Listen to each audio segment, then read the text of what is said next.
Good afternoon. Hi, my name is Sharang Saxena, and today I'm going to be discussing a very interesting topic of physics, that is our human eye. And I'm going to be discussing how our eye functions, what are the different components of the eye, and how we are able to see objects that are kept at different distances, be it far off and nearby. And we're going to be discussing how our eye experiences different defects over a period of time and how it can be rectified by using different lenses. So today is going to be a very interesting discussion, so let's get started. So firstly, I wanted to take our mind towards every day. In our everyday life we see many objects, as in on road we see n number of cars, we see trees, in our house we see laptops, everything we are able to see. So the question arises, how are we able to see those things? So basically there are two components to it. First is eyes and the second is light. As in, there is an old saying, no light no sight, which means that if there is no light we won't be able to see anything. The question arises, how light helps us to see things. So the phenomenon is, light falls on different objects and it gets reflected from those objects, and that reflected light falls goes into our eyes, and then the image is formed. The process that takes place inside our eye, we'll discuss it further, but basically is that light falls on any object, it gets reflected back, and then it enters the eye, and then we're able to see those objects. You can take an example of when we enter a dark room, we are not able to see anything. Why is that so? Because there is no light and there is no reflection taking place, and as there is no light we are not able to see anything. So eyes and light, they both work in tandem so that we can see. So now we're going to discuss, we'll discuss the different components of our eyes, because eye is an organ, a very important organ in our body, and this eye consists of many different components which together help us to see. So the first particular component of our eye is the cornea, the white part of our eye. Okay, maximum light falls on this part, as in the cornea. Okay, and it is bulge outwards a bit, as in it is outward bulging. Okay, so it is quite tough, and the basic function of this is to protect the interior of the eye from dust particles or anything that may damage the interior part of our eye. So this white area, the cornea, protects the inner part of our eye. Then comes a very important component, that is iris. Okay, it is a muscular structure behind the cornea. Okay, so the basic function of this is it controls the light which reaches the interior of the eye. And how does it does so? It does that, it controls the size of the pupil. Pupil is a canopy type of thing through which the light enters our eye, and its size is adjusted by iris. One more feature of the iris is the color of the eye is defined by your iris. As in, iris may be, you may have seen different type of eye colors like blue, green, black, brown. So that color is defined by iris. As in, if the iris is of black color, then the color of your eye would be black, and so on. Then comes your pupil. It regulates and controls the amount of light entering the eye. Pupil, it controls and regulates the amount of light entering the eye with the help of the iris. Okay, then comes your lens. So when the light enters our eye through the pupil, the light is scattered. So when the light is scattered, we need to focus that scattered light to one particular point, that is the retina, where the image is formed. So that focus of the light is done by the lens. Okay, it is behind the pupil and it focuses the light on the retina so that we get a clear picture. Then comes your ciliary muscles. The ciliary muscles contract and relax. The ciliary muscles contract and relax, hence it adjusts the focal length of the lens by doing so, as in the lens is contracted and relaxed by the ciliary muscles. This way focal length is varied. So this is the reason we are able to see far off objects as well as nearby objects. Okay, so the ciliary muscles, they contract and relax the the lens. So that is the reason, that is how the focal length is adjusted. Now comes your retina. The lens forms an inverted real image of the object. The lens forms a real as well as inverted image of the object on the retina. Then retina has certain n number of nerve cells which convert this optical image into signals to the brain, and then brain interprets these signals, and then we are able to identify, okay, this is the object we are looking at. Okay, the brain inverts the image, decodes this signal from the retina, and then we see the image. So these are the basic important parts, the most important being the iris and ciliary muscle. All are important, but iris is most important. Okay, now we are going to understand that how we are able to see objects kept at different distances. Okay, so the ability of the human eye to adjust itself such that there are adjustment taking place inside our eye, as in the ciliary muscle relaxation and contraction is going on, so that the focal length is adjusted so that we can see far off as well as nearby objects. So this ability of the human eye to adjust itself such that it can see objects which are nearby as well as far away is called accommodation, power of accommodation.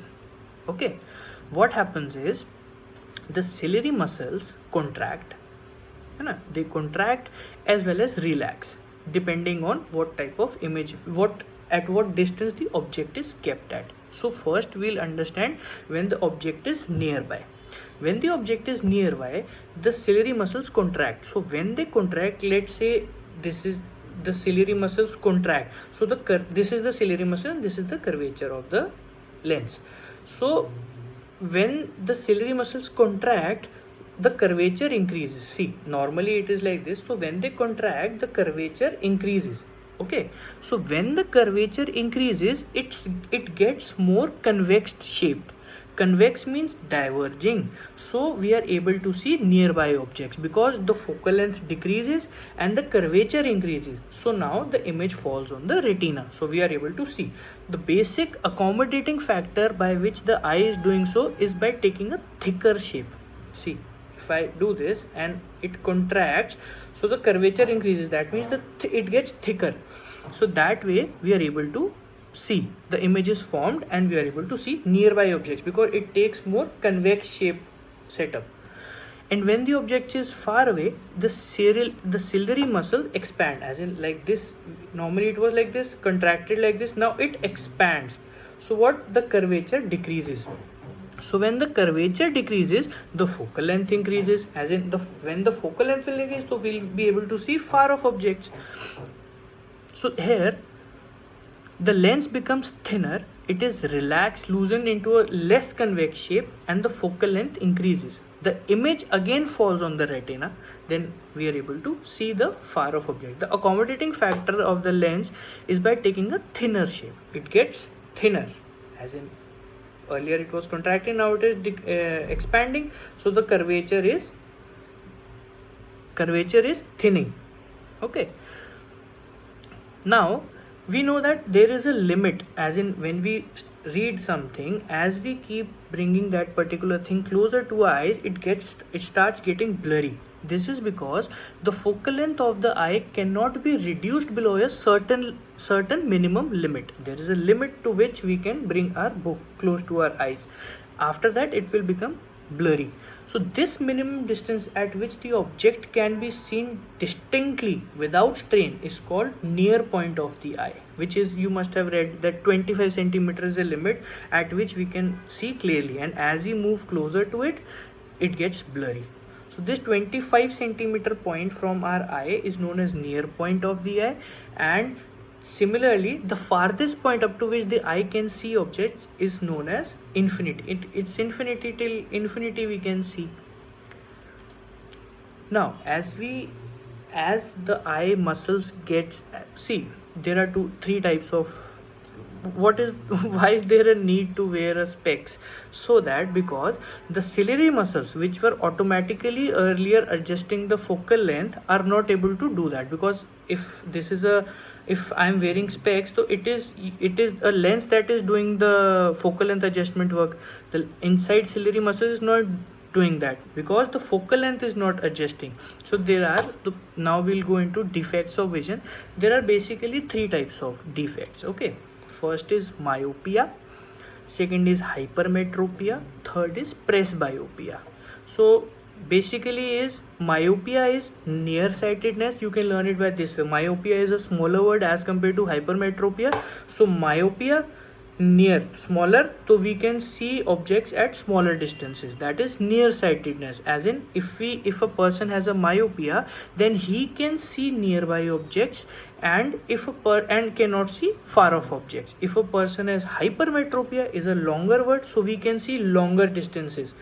And so in hypermetropia we can see objects kept at longer places, and we are not able to see nearby objects. So basically myopia is we can see nearby objects and not far off objects, and hypermetropia is we can see far off objects and not nearby objects. Okay, so in near myopia, a person with myopia can see nearby objects clearly and cannot see far off objects. Okay, so this occurs due to excessive curvature of the eye lens, and it can be corrected by using a concave lens. Okay, concave lens is a converging lens, so it will converge the light from coming from far off objects to the retina. So we can correct a myopia by using a concave lens. And in hypermetropia we can see far off objects, but we are not able to see objects which are kept nearby. So we'll correct it by using a diverging mirror, so that it will diverge and we are able to see. So diverging mirror is a convex mirror. So hypermetropia, a farsightedness, a person can see far away objects but not nearby objects, and this can be corrected by using a convex lens. Okay, and the third part is presbyopia. What is presbyopia? The power of accommodation of the eye usually decrease. Presbyopia is due to aging, the muscles get weak. So this way we are not presbyopia is related with aging. The ciliary muscles weaken and thereby the flexibility of the eye lens reduces, so the near point moves away. So in presbyopia, spectacles with convex lens are recommended. Okay, sometimes there are situations when a person suffers from both myopia as well as hypermetropia. So in that sense, we people are advised to use bifocal lenses, as in which has both convex as well as a concave lens.